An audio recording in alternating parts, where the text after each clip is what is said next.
बहुत समय पहले की बात है। एक सुंदर और हरा भरा जंगल था जहां सभी जानवर मिलजुल कर रहते थे। उस जंगल में एक नन्हा खरगोश रहता था जिसका नाम था चुनमुन। चुनमुन बहुत मेहनती और खुशमिजाज था। वह हमेशा अपने छोटे से घर की सफाई करता, रंग बिरंगे फूलों से सजाता और सब जानवरों को चाय पर बुलाता। उसका घर एक पुराने पेड़ की जड़ के पास था, मिट्टी और पत्तों से बना, लेकिन बहुत प्यारा। छोटे छोटे पर्दे, फूलों की मालाएं और एक चमचमाती चाय की केतली, सब कुछ चुस्त दुरुस्त। उसी जंगल में एक बहुत विशाल हाथी भी रहता था, बद्री हाथी। बद्री ताकतवर तो था ही, लेकिन थोड़ा गुस्सैल भी था। उसे अपनी ताकत पर बड़ा घमंड था। वह चलता तो धरती थर्राती और बोलता तो पेड़ के पत्ते कांप जाते। छोटे जानवर उससे डरते थे। कभी कभी वह मजाक में किसी की बाल्टी फेंक देता, कभी किसी का खाना छीन लेता, लेकिन किसी में हिम्मत नहीं थी कुछ कहने की। एक दिन बादल गरजने लगे, बारिश शुरू हो गई। जंगल की जमीन गीली हो चुकी थी। चुनमुन जल्दी जल्दी अपने घर की छत को ठीक कर रहा था, जिससे पानी अंदर न आए। वह बहुत मेहनत कर रहा था और सोच रहा था, इस बार तो मेरा घर सबसे सुंदर दिखेगा। बारिश के बाद सबको बुलाऊंगा। उसी समय बद्री हाथी जंगल में गुस्से में घूम रहा था। हुआ यूं कि उसे खाने के लिए पसंदीदा केले नहीं मिले। फल वाले पेड़ पर पहले से ही बंदरों की भीड़ थी। बद्री को गुस्सा आया। वह जोर से चिंघाड़ा और धड़धड़ाते हुए चल पड़ा।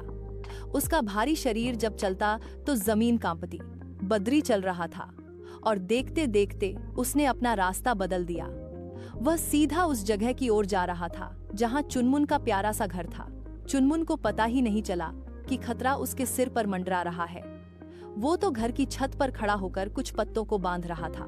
अचानक धड़ाम, बद्री का एक भारी भरकम पैर सीधा चुनमुन के घर पर पड़ गया। मिट्टी उड़ी, लकड़ियां टूटी, पर्दे फट गए और चुनमुन नीचे गिर गया। उसका प्यारा घर एक पल में मलबे में बदल गया। चुनमुन उठते हुए घबरा गया। उसने चारों तरफ देखा। उसका घर, उसकी मेहनत, उसकी चाय की केतली, सब कुछ मिट्टी में मिल चुका था। उसकी आंखों में आंसू आ गए। वो बैठकर रोने लगा। मेरा घर, मेरा छोटा सा सपना, सब कुछ खत्म हो गया। बद्री हाथी रुका, पीछे मुड़ा और देखा। एक छोटा खरगोश रो रहा था।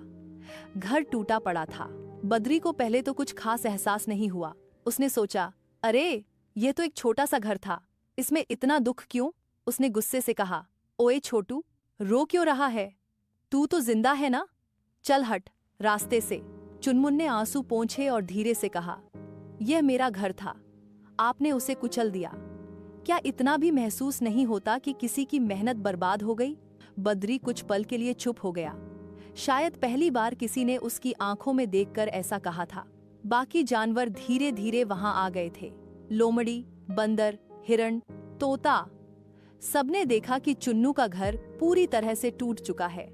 सब उदास हो गए, लेकिन किसी ने भी बद्री से कुछ कहने की हिम्मत नहीं की। बद्री वहीं खड़ा रहा। उसकी सांसें भारी हो रही थीं। पहली बार उसकी ताकत ने उसे शर्मिंदा कर दिया था। फिर कुछ पल की चुप्पी के बाद बद्री हाथी धीरे धीरे नीचे झुका। अपनी सूंड से उसने एक टूटे हुए पत्ते को उठाया और बहुत धीमी आवाज में कहा, माफ करना दोस्त, मुझसे गलती हो गई। पूरे जंगल में सन्नाटा छा गया।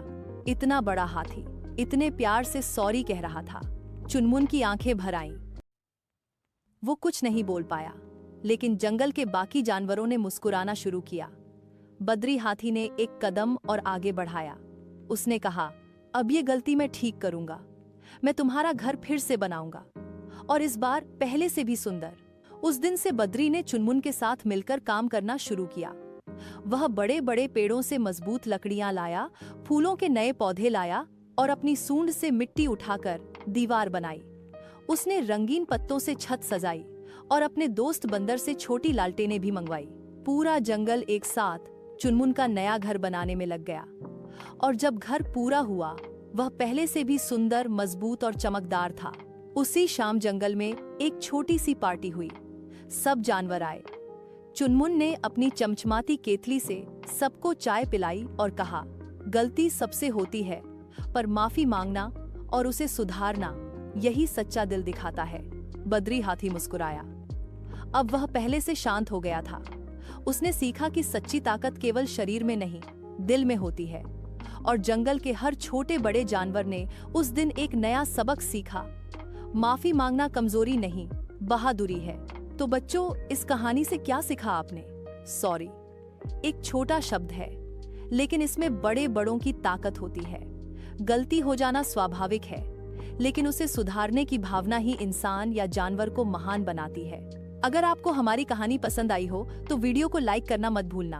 और हाँ, जैसे चुन्नू ने घर बनाया, वैसे हम भी हर दिन नई कहानी बनाते हैं। तो चलिए एक प्यारा सा लाइक दीजिए, सब्सक्राइब बटन को ऐसे दबाइए जैसे हाथी की सीटी, और बेल आइकन को भी दबा दीजिए ताकि अगली वीडियो की नोटिफिकेशन मिल सके आपको सबसे पहले।